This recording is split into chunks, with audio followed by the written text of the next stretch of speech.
के question solution. तो student last video में एक्सरसाइज 4.2 मतलब प्रश्नावली 4.2 के प्रश्न क्रमांक 1 तक पहुंच चुके हैं, जहां पर हमने वर्ग समीकरण को हल करना सीख लिया था, मतलब उनके मूल भी हमने निकाल लिए थे। तो उसी क्रम में स्टूडेंट जो आपके अगले सवाल है वो कुछ वर्ड प्रॉब्लम वाले हैं, जिनमें हमको पहले क्या करना है, उनको अपन पहले वर्ग समीकरण बनाएंगे, उसके बाद फिर उनको हम सॉल्व करेंगे। तो चलिए शुरू करते हैं हम आज का सवाल, आपका प्रश्न क्रमांक 3। तो स्टूडेंट आपका तीसरा सवाल दिया है, ऐसी दो संख्याएं ज्ञात कीजिए जिनका योग 27 हो और गुणनफल कितना हो 182। मतलब कोई दो संख्याएं हैं जिनका योग कितना होगा 27 और उन संख्याओं को जब हम आपस में गुणा करेंगे तो कितना हो जाएगा 182। अब देखिए उन्होंने क्या दिया है, एक हिंट दिए आपको कि उनका योग 27 है। अब मान चलिए स्टूडेंट कोई दो संख्या है, जैसे मान चलिए उनका योग 10 है, कोई दो संख्या है जिनका योग कितना है 10 है। पहली संख्या आप मान के चलिए 4 है, तो दूसरी कितनी होगी, देखो आपकी 6 होगी, क्योंकि आप जब 10 में से 4 घटाओगे तो आपका क्या आएगा 6। मतलब जब आपको योग दिया हो, जब आपको दो संख्या को योग दिया हो तो एक संख्या आप पता कर लो और उसको क्या करोगे, योग में से घटा देंगे तो आपकी दूसरी संख्या निकल आएगी। तो इसी तरह मान के चलिए पहली संख्या, माना पहली संख्या, अब संख्या क्या हो जाएगी, आपने क्या मान ली x है। अब पहली संख्या तो आपने x मान ली, योग कितना दिया है, संख्याओं का योग, संख्याओं का योग, योग आपको दिया है कितना 27, योग आपको कितना दिया 27। तब दूसरी संख्या, आपने पहली संख्या x मान ली और उनका योग कितना दिया 27। तो जब भी योग रहता है, योग दिया हो और एक संख्या आपको पता चल गई पहली संख्या कितनी होगी x, तो योग में से आप पहली संख्या घटाओगे तो आपकी क्या निकल आई दूसरी। जैसे अभी हमने देखा था दो संख्याओं का योग 10 है, पहली संख्या 4 है, तो हम 4 को 10 में से घटाएंगे तो आपका क्या निकल आएगा 6 निकल आएगा। उसी तरह योग में से आप क्या करोगे, पहली संख्या x घटा दो तो आप क्या हो जाएगी, आपकी ये दूसरी संख्या हो जाएगी। अब आपकी देखिए पहली संख्या x हो गई, दूसरी 27 माइनस x हो गई। अब दिया है कि उनका जो गुणनफल है वो कितना है 182 है। तो चलिए देखते हैं, हम गुणनफल भी लिख लेते हैं। गुणनफल किसका, संख्याओं का, संख्याओं का गुणनफल कितना दिया है आपको 182 दिया है। तो प्रश्नानुसार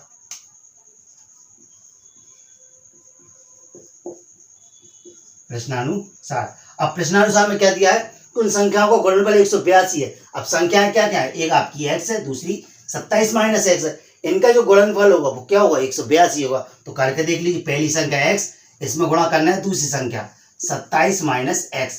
जब इन संख्याओं को गुणा करोगे तो आपको कितना हो जाएगा 182 आना चाहिए, ये 182 आएगा। अब इनका गुणा कर लीजिए, x का 27 में गुणा करेंगे तो कितना आ जाएगा 27x माइनस x का इंटू x में करेंगे तो क्या हो जाएगा x स्क्वायर बराबर में 182, ये हो गया 182। अब क्या करना है, अपन को समीकरण के एक तरफ 0 करना है, तो 182 का पक्षांतर करके इस तरफ ले आएंगे तो किसका हो जाएगा 182 माइनस का हो जाएगा, ये 27x minus x square minus के 182 बराबर में 0।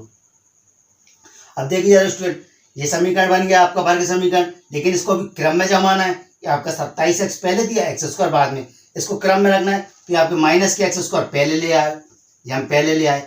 अब क्या है आपका, ये प्लस का 27x है, ये माइनस का 182 है, बराबर में 0 हो गया। अब क्या करना है अपन को, ये माइनस का एक्स स्क्वायर दिया है, हमें एक्स स्क्वायर जो है वो प्लस का करना है, किसका करना है प्लस का। तो क्या करें, इस समीकरण में माइनस से हम इंटू कर देते हैं। जब माइनस से इंटू करेंगे तो एक्स स्क्वायर जो माइनस का वो किसका हो जाएगा प्लस का, और जो प्लस के 27x है वो किसको हो जाएंगे माइनस के 27x, और माइनस के 182 प्लस के 182 हो जाएंगे बराबर में 0।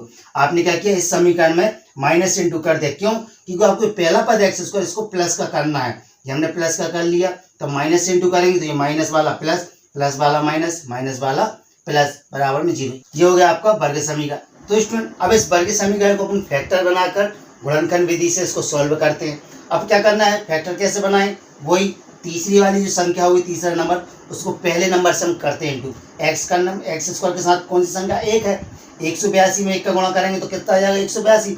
तो बीच के 27x को ऐसे दो टुकड़ों में तोड़ना है कि जब उनको गुणा करें तो 182 आ जाए और जोड़ने या घटाने पे आपके 27 आ जाए। तो उसके लिए क्या करते हैं हम 182 के फैक्टर करते हैं। तो चलिए हम 182 के फैक्टर करते हैं। आपका 182 सबसे छोटी संख्या 2 से लगाते हैं भाग, 2 से लगाइए, 2 नाम 18, 2 एकम 2, 91 आ गया। अब किससे भाग जाएगा इसमें, 3 से जाएगा नहीं, 7 से जाएगा, 7 एकम 7, 2 बचे 21 हो गए, 7 3 21 13। अब 13 में 13 ही का जाएगा, 13 एकम 13। तो देखिए जरा 182 के कितने फैक्टर हो गए, 3, 2 7 और 13। लेकिन हमें चाहिए होते हैं कितने, 2। तो हम क्या करें, 2 और 7 का कर देते हैं इंटू, 7 दूनी 14 और अगला फैक्टर क्या है 13। क्या 13 और 14 का गुणा करेंगे तो आपको 182 तो आना ही है, क्योंकि ये इसके फैक्टर ही हैं। जब 14 और 13 का गुणा करोगे तो 182 आ जाएंगे। लेकिन 14 और 13 को जब आप जोड़ोगे तो आपके 27 भी आ जाएंगे। और हमें चाहिए कितने, 27 चाहिए, लेकिन किसके, माइनस के। तो हम दोनों को क्या कर दें, हम माइनस के 27 कर देंगे। तो ये भी आपके माइनस के 27 आ जाएंगे, माइनस माइनस प्लस, 14 और 13 27, तो ये भी 27। तो मतलब 27 को अपन किसके भाग में तोड़ना है, 14 और 13 में। तो चलिए हम तोड़ते हैं और लिखते हैं। ये आपका एक्स स्क्वायर, ये माइनस के 14x माइनस के 13x प्लस के 182 बराबर में 0। हमने 2 भागों में तोड़ लिया। अभी आपके कितने पद हो गए, 4 पद। इन 2 में से कॉमन लेंगे, इधर इन 2 में से कॉमन लेंगे। तो जरा देखिए इन दोनों में क्या संख्या दिख रही है आपको, एक तो एक्स स्क्वायर है तो यहाँ से x आ जाएगा, एक यहाँ से। तो चलिए हम x कॉमन ले लेते हैं। यहाँ से बचा एक x माइनस x चला गया बाहर, तो कितना बचा आपका 14। अब देखिए जरा जो पहला कोष्टक में आया आपका x माइनस 14, वही हम यहाँ लिख लेंगे, x माइनस के 14 बराबर में 0। अब देखिए तीसरा जो पद है वो क्या है, माइनस के 13x। लेकिन हमने x तो अंदर लिख लिया, सिर्फ क्या नहीं लिखा, -13। तो -13 लिख देंगे अपन बाहर। तो स्टूडेंट ये बन गया आपके गुणनखंड, x माइनस 14 2 बार आ गए, इनको हम एक बार लिख लेंगे, x माइनस 14 बचा क्या आपका x माइनस 13 बराबर में 0। ये हो गए आपके गुणनखंड, x माइनस 14 और x माइनस 13। इनको हम 0 के बराबर करके x के मान निकालेंगे। चलिए हम करते हैं यहाँ, करिए। पहला आपका गुणनखंड दिया x माइनस 14 बराबर में 0। हमें x का मान निकालना है, तो माइनस के 14 इस तरफ जाएंगे तो प्लस के 14। एक मान तो ये आ गया आपका x का 14। दूसरा क्या दिया है, x माइनस 13 बराबर में 0। माइनस के 13 उस तरफ जाएंगे तो आपका किसको जाएंगे, प्लस के। एक x का मान जो दो निकल आएगा, एक x का मान क्या निकल आया आपका 13 और एक x का मान निकल आया आपका 14। हमें देखिए जरा पहली संख्या क्या मानी थी आपने, x। यदि आप x का मान 14 लेते हैं, क्या लेते हैं 14, पहली संख्या 14, तो 27 में से जब आप 14 घटाओगे तो दूसरी संख्या आ जाएगी 13। मतलब आप जब पहली संख्या x लोगे तो दूसरी संख्या क्या आ जाएगी आपकी, दूसरी संख्या आ जाएगी आपकी 13। यदि आप पहली संख्या 14 लेते हैं तो दूसरी संख्या क्या आ जाएगी 13।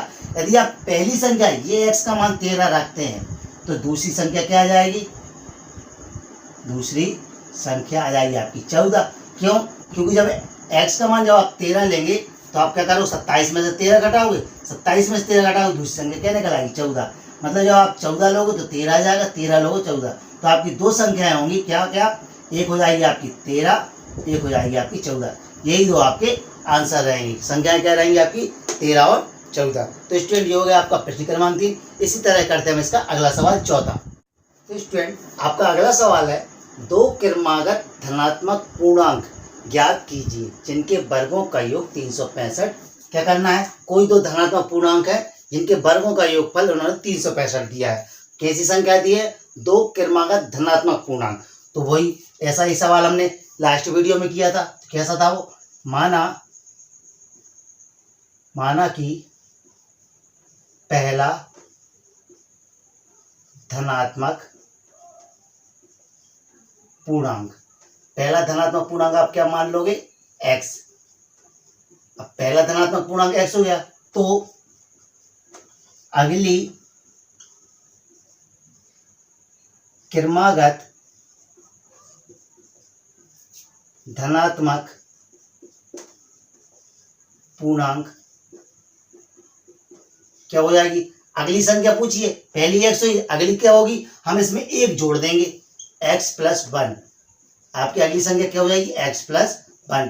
अब स्टूडेंट उन्होंने शर्त क्या दी है कि सवाल में उन्होंने कहा है कि दो क्रमागत धनात्मक पूर्णांक ज्ञात कीजिए जिनके वर्गों का योगफल 365। अब दो संख्याएं मान ली, पहली x दूसरी x प्लस 1, इनके वर्गों का योगफल 365 होना चाहिए। तो प्रश्नानुसार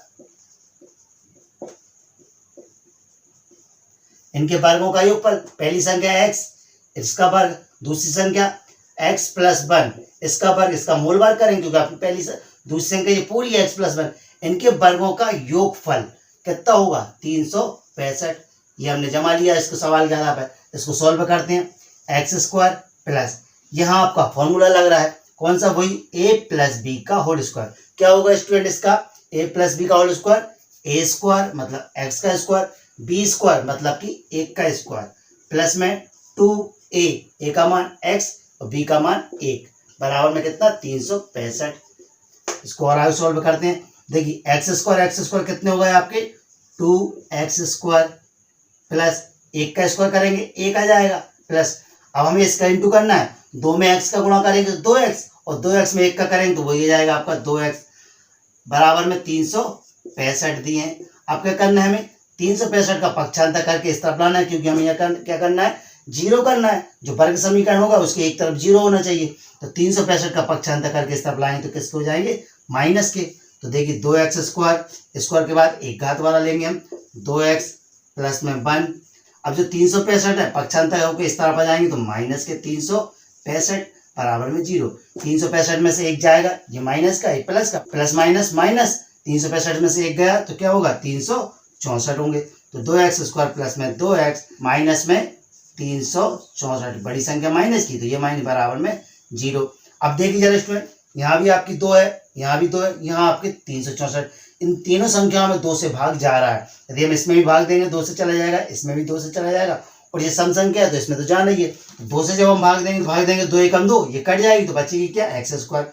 यहाँ भी 2 से भाग देंगे 2 से 2 कट जाएगी तो क्या बचेगा क्या एक्स बचेगा माइनस। अब यहाँ भाग दीजिए जरा, 2 एकम 2, 1 बचा 16 व 2 अट्ठे 16, 1 बचा 2 दूनी 4, ये हो गया आपके 182। अब आपका समीकरण बनेगा x square plus x minus 282। अब देखिए जरा स्टूडेंट, यहाँ आपका जो समीकरण बन रहा है, जो आपकी तीसरी संख्या है इसमें पहली संख्या का गुणा करेंगे, 182 में 1 का करेंगे तो वही आ जाएगा आपका कितना 182। तो बीच में जो एक एक्स है उसको ऐसे तोड़ना है कि गुणा करने पे आपके 182 आ जाए और जोड़ने घटाने पे सीधा 1 बचे, क्योंकि यहाँ पे कोई संख्या नहीं है तो 1 होगी 1x, तो मतलब गुणा करने पे आपके 182 आ जाए और जोड़ने घटाने पर 1 आ जाए। तो चलिए हम पहले 182 के फैक्टर करते हैं, वही 2 से करेंगे 2 नाम 18, 1 बचा 2 एकम 2, 91 आ गया। अब किससे जाएगा 7 से, तो 7 से दीजिए 7 एकम 7, 2 बचे 7 दीजिए 21, अब किससे जाएगा 13 से, 13 एकम 13। तो स्टूडेंट आपकी 182 के फैक्टर हो गए 2, 7 और 13। अब देखिए जरा हमें कितने फैक्टर चाहिए होते हैं 2, तो हम 2 करने का क्या करें 2 में 7 का इंटू कर देते हैं, 2 सत्ते 14 और अगला फैक्टर क्या है आपका 13, तो होगा 2 फैक्टर। जब 14 में 13 का इंटू करेंगे तो आपका 182 तो आना ही है, और 14 में से जब 13 घटाएंगे तो आपका कितना बचेगा 1, और 1 ही अपन को लाना है, मतलब 14 माइनस 13 करेंगे तो आपका क्या आ जाएगा 1। तो जो आपका बीच का एक एक्स है वो किस में टूट जाएगा 14 और 13 में, तो तोड़ दीजिए एक्स स्क्वायर प्लस का 14x, क्योंकि हमें लाना प्लस में तो बड़ी संख्या हम प्लस में रखेंगे, माइनस का 13x, 14x में से 13x आएंगे 1x बचेगा, इंटू करेंगे तो 182 तो आना ही है बराबर में 182। ये होगा स्टूडेंट आपके 4 पद। इन दोनों में से कॉमन लेंगे, इधर इन दोनों में से कॉमन लेंगे। देखिए जरा इसमें कॉमन क्या दिख रहा है, इधर एक्स स्क्वायर है, इधर 14x है, नंबर इसमें दिया है और इसमें नहीं है, तो x दोनों में से कॉमन आ जाएगा। x कॉमन आ गया तो यहाँ क्या बचेगा अकेला x बचा, प्लस में यहाँ से x चला गया तो अकेला क्या बचा 14। तो जो पहले कोष्टक में आता है वही का वही हम फिर से लिख लेते हैं, x प्लस में 14 बराबर में 0। अब देखिए जरा, ये माइनस के 13x है, यहाँ हमने सिर्फ x लिखा है, माइनस के 13 नहीं लिखे तो माइनस के 13 हम लिख लेंगे बाहर। अब आपके क्या करेंगे, जो x प्लस 14 2 बार है, इनको हम लिख लेंगे एक बार, x प्लस 14 बच्चा क्या हुआ आपका x माइनस के 13 बराबर में 0। ये होगा स्टूडेंट आपके गुणनखंड। इन गुणनखंड को 0 के बराबर करके आप क्या निकालोगे x का मान। चलिए हम निकालते हैं, तो चलिए हम करके देखते हैं अब इनके गुणनखंड को 0 के बराबर। पहला गुणनखंड दिया है x प्लस 14, इसको 0 के बराबर करेंगे। अब देखिए यार 14 पक्षांतर करेंगे, 14 प्लस के उस तरफ जाएंगे तो माइनस के, एक्स बराबर माइनस के 14। एक्स का पहला मान क्या निकला है आपका माइनस के 14। दूसरा गुणनखंड दिया है एक्स माइनस 13, ये भी 0 के बराबर, माइनस के 13 उस तरफ जाएंगे तो आपके प्लस के 13, ये x का दूसरा मान।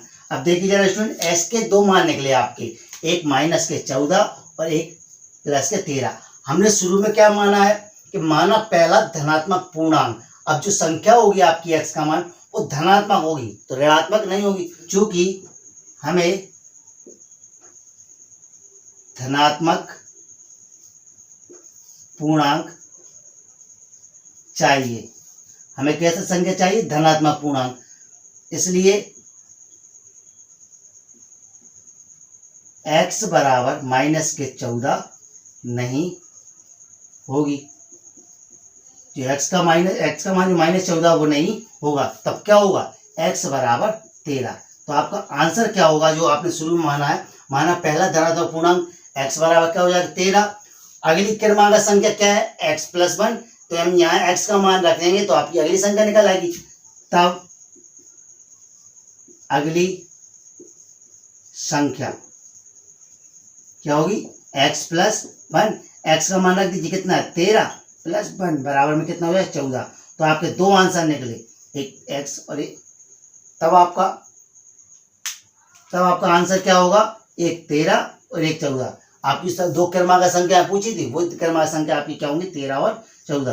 तो स्टूडेंट ये हो गया आपका प्रश्न क्रमांक 4। आगे के सवाल आप करने की कोशिश कीजिए, नहीं होते हैं तो मैं खुद बताऊंगा। पिछले सवालों की आप प्रैक्टिस करते रहिए, क्योंकि प्रैक्टिस इज मेड परफेक्ट। यदि आप करते रहेंगे तो आपको सवाल आते रहेंगे। चलिए मिलते हैं हम अगली वीडियो में अगले सवाल के साथ। तब तक के लिए धन्यवाद।